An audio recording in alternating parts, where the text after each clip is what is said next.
નમસ્કાર વિદ્યાર્થી મિત્રો, મંગલાયતન યુનિવર્સિટીમાં જે તમારી એક્ઝામ આપવાની છે એની બેઝિક ગાઈડલાઈન અહીંયા આપેલી છે. તમારી ડિવાઇસની અંદર કેમેરા અને માઇક્રોફોનની પરમિશન ગ્રાન્ટેડ હોવી જોઈએ, ક્રોમનું લેટેસ્ટ વર્ઝન હોવું જોઈએ અને ટાઈમ ઝોન છે આપણો ઇન્ડિયા એશિયા કલકત્તા જે ટાઈમ ચાલે છે એ ટાઈમ ઝોન ઓટોમેટિક સિંક્રોનાઇઝ થઈ ગયેલો હોવો જોઈએ. બરાબર. પહેલાં જે એક્ઝામ તમારી સ્ટાર્ટ થશે એની પહેલાં પ્રી રિક્વાયર્ડ તમારે થોડી ઘણી વસ્તુની માહિતી હોવી જરૂરી છે. તમારે ટોટલ 3 સેક્શન આવે છે, A, B એન્ડ C. એ જે છે એની અંદર 1 થી 40 MCQ આવશે. એ તમારે બધા 1 માર્ક કેરી કરે છે. ઓકે, તો બધામાં એ તમારે ટીક માર્ક કરવાના છે. ત્યારબાદ સેક્શન B અને C છે, જે લોંગ આન્સર અને શોર્ટ આન્સર આવે છે, એની અંદર તમારે ક્વેશ્ચન નોટપેડથી લખવાના રહેશે. બરાબર. અહીંયા તમને ટોટલ 15 ક્વેશ્ચન આપેલા છે, એમાંથી કોઈ પણ 10 અટેમ્પ્ટ કરવાના રહેશે, એના 2 માર્ક રહેશે, એટલે એ મુજબ જ તમારે આન્સર લખવાનો છે. આફ્ટર ધેટ સેક્શન C આવે છે, જેની અંદર ટોટલ 3 ક્વેશ્ચન હશે, એમાંથી કોઈ પણ 2 અટેમ્પ્ટ કરવાના છે અને પર ક્વેશ્ચન 5 માર્ક્સ કેરી કરે છે. તમે જે આન્સર લખો છો જે બુકની અંદર, એમાં ફ્રન્ટ પેજ જે તમારું પહેલું પેજ જ્યાંથી લખવાની સ્ટાર્ટ કરો છો એની પહેલા તમારે આ 4 ડિટેલ છે એ લખવી ફરજિયાત છે. એ પહેલા પેજમાં જ લખવાની રહેશે. ખાલી તમારો રજિસ્ટ્રેશન નંબર એટલે કે જે તમારો એનરોલમેન્ટ નંબર છે એ, પછી તમારું નામ, જે સબ્જેક્ટનું પેપર છે એ અને જે ડેટ છે એ. બરાબર. આટલી વસ્તુ ખાસ ધ્યાન રાખવાની છે. આફ્ટર ધેટ એની તમારે કોઈ પણ એક એપ્લિકેશન થ્રુ એની PDF ક્રિએટ કરવાની છે. PDFમાં મેક્સિમમ 40 પેજ હોવા જોઈએ અને સિંગલ પેજ હોવી જોઈએ. 40 પેજ કરતાં વધારે PDF ના હોય, એ તમારે ખાસ ધ્યાન રાખવાનું છે. મોસ્ટ ઓફલી બધા સ્ટુડન્ટને 10 થી 15 પેજ અથવા તો 20 પેજની અંદર PDF જનરેટ થઈ જતી હોય છે, બીકોઝ કે 12 ક્વેશ્ચન લખવાના છે. સેક્શન B માં 10 અને C ની અંદર 2. આ જે એક્ઝામ તમે ભરો છો એ તમારે કેમેરાની સામે બેસીને જે એક્ઝામ ભરવાની છે એમાં મૂવમેન્ટ કરવાની નથી. ઇન કેસ કે તમે ફાઇલ અપલોડ કરવામાં કંઈ પ્રોબ્લેમ આવ્યો છે, ઇન્ટરનેટનો ઇસ્યુ કે એવું કંઈ રહ્યો છે, તો તમારી એક્ઝામ જે સબમિટ થઈ ગઈ છે ત્યાર પછી તમારે જો અપલોડ ના થઈ હોય તો 2 કલાકનો ટાઈમ તમને મળશે અપલોડ કરવા માટે. ઓકે, બટ તમારે ઓછામાં ઓછી 1 કલાક તો એક્ઝામમાં કેમેરાની સામે રહેવાની જ છે, ત્યાર પછી તમારું અપલોડનું બટન છે એ સ્ટાર્ટ થશે. જે તમારો એક્ઝામિનેશનનો ટાઈમ છે, બરાબર, ફોર એક્ઝામ્પલ જેને 10 વાગ્યાનો ટાઈમ છે એને 11 વાગ્યા પહેલાં લોગિન કરવું ફરજિયાત છે. આફ્ટર ધેટ લોગિન થઈ શકશે નહીં. અને જે વિદ્યાર્થીનો 3 વાગ્યાનો સમય છે એ વિદ્યાર્થીઓએ 4 વાગ્યા પહેલાં લોગિન કરવું ફરજિયાત છે, નકર તમે એક્ઝામમાં એબસન્ટ જશો. બરાબર. ઇન્ટરનેટ કનેક્ટિવિટી કે કંઈ પણ ઇસ્યુ આવે છે તો યુનિવર્સિટીનો હેલ્પલાઇન નંબર આમાં આપેલો છે, તો અહીંથી તમે ડાયરેક્ટલી યુનિવર્સિટીની હેલ્પલાઇનમાં કોલ કરી શકો છો. બેઝિક ફંડામેન્ટલ અહીં આપેલું છે. એક વસ્તુ ખાસ ધ્યાન રાખજો કે મેકબુક કે આઈફોન એક્ઝામ માટે એલાઉડ કરતા નથી, એટલે ફરજિયાત તમારે એન્ડ્રોઈડ ઓપરેટિંગ સિસ્ટમ અથવા તો window base operating system require રહેશે. એક્ઝામની આ જે લિંક છે એ તમને ગ્રુપમાં મળી ગઈ હશે. એક્ઝામની અંદર તમારે લોગિન કરવા માટે તમારો રજિસ્ટ્રેશન નંબર, એનરોલમેન્ટ નંબર કે બંને એક જ છે અને તમારી date of birth DDMM YY ફોર્મેટમાં નાખી અને એન્ટર કરવાની રહેશે, જે તમારી હોલ ટિકિટમાં તમને શો થાય છે.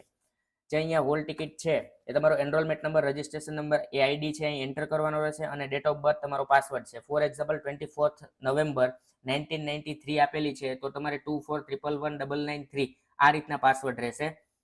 મેક શ્યોર તમારું જે એડમિટ કાર્ડ તમને મળેલું છે એની અંદર તમારો જે એક્ઝામની ડેટ છે અને એનો ટાઈમ છે એ ખાસ જોઈ લેવો. ક્યારેક એવું પણ થાય છે કે કોઈ પેપર છે એ ક્યારેક 10 વાગ્યાનું હોય છે તો 3 વાગ્યાનું હોય છે. બરાબર. તો આ એક મેક શ્યોર કે આ વસ્તુ ખાસ જોઈ લેવી. અહીંયા બેઝિક ફંડામેન્ટલ આપેલી છે. મોક ટેસ્ટ આપશો એટલે તમને આ બધી વસ્તુનો આઈડિયા આવી જશે. આ લિંક ઉપર ક્લિક કરી અહીં તમારો રજિસ્ટ્રેશન નંબર અને પાસવર્ડ એન્ટર કરશો એટલે આ રીતની સ્ક્રીન ઓપન થશે. અહીંયા એક્ઝામની ઇન્સ્ટ્રક્શન આપેલી હશે, અપકમિંગ શિડ્યુલ છે, અહીં બધા તમારા શો થશે. અહીંયા જેવું તમે રાઈટ માર્ક કરશો એટલે જે તમારી જે દિવસે જે પેપર છે અહીં આવી જશે અને અહીંયા ઉપર તમારે ક્લિક કરવાનું રહેશે. આફ્ટર ધેટ તમારે બધી પરમિશનો ચેક થશે અને ચેક કેમેરા અને બ્રાઉઝરની પરમિશન અહીંથી ચેક થશે. ત્યારબાદ તમારે અહીંયા ક્લિક કરશો, નેક્સ્ટ સ્ક્રીન આ રીતની આવશે. અહીંયા બધામાં રાઈટ માર્ક હોવું જરૂરી છે. જો રાઈટ માર્ક ન હોય તો તમારે અમુક પરમિશનનો ઇસ્યુ છે એમ સમજવાનું રહેશે અને પરમિશન પાછી રીસેટ કરવાની થશે. અહીંયા તમારે તમારો ફોટો ક્લિક કરવાનો રહેશે.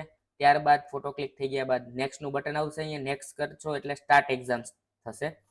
સ્ટાર્ટ એક્ઝામ કર્યા બાદ આ રીતની સ્ક્રીન આવશે. આ કોમ્પ્યુટર સ્ક્રીન છે, મોબાઈલ સ્ક્રીનમાં માઇનોર એવો ડિફરન્ટ છે. અહીંયા તમારા બધા ક્વેશ્ચન છે, ટોટલ 40 MCQ છે. ઓકે, 41 અને 42 અને 43માં ફાઇલ અપલોડ થશે અને 44માં ફાઇનલ સબમિટ થશે. તો આ રીતના 1 બાય 1 ટિક કરી અને અહીંથી નેક્સ્ટ કરતું જવાનું રહેશે. જો અહીંયા મેં તમને કીધું હતું એમ કે તમારે 1 કલાક તો ઓછામાં ઓછી આપવાની જ રહેશે. જો અહીં લાસ્ટ ક્વેશ્ચનમાં આવી ગયા તો અહીંયા શું કીધું, ફાઇલ અપલોડ અત્યારે નહીં થઈ શકે, બીકોઝ કે તમે 1 કલાક હજી આપી નથી, ઓનલી 57 મિનિટ જ રિમાઇન્ડ છે હજી, કે 57 મિનિટ પછી તમે આની અંદર અપલોડ કરી શકશો. ઓકે, કે the upload button will be enable 1 hour after the exam start time. એટલે ઓનલી સ્ટાર્ટ કરી દઈ અને તમારે મિનિમાઇઝ કરવાનું, સ્ટાર્ટ કરી અને તમારે કેમેરાની સામે જ બેસવાનું રહેશે.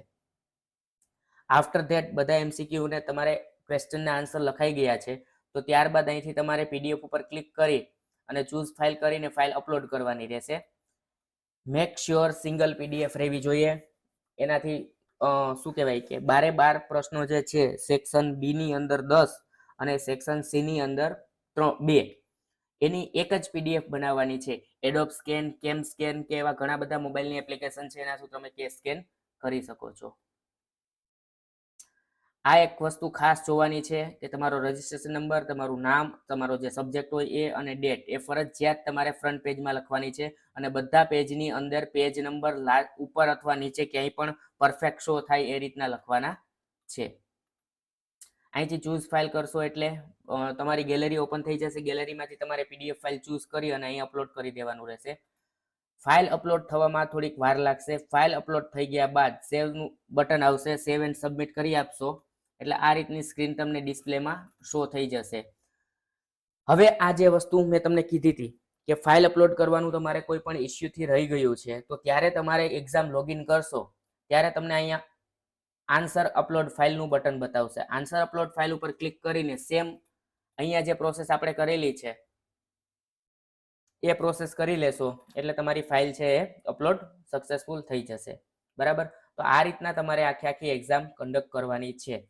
અને સાથે તમારા ગ્રુપમાં જે આ PDF મેં મોકલેલી છે એ જરાક એક વખત રીડ કરી લેજો એટલે બધો આઈડિયા આવી જાય. મોસ્ટ ઓફલી મેં આ વિડીયોની અંદર કવર કરી આપ્યું છે, બટ તેમ છતાં પણ એક વખત આ જે ઇન્સ્ટ્રક્શન આપેલી છે એ તે એક વખત રીડ કરી લેવી.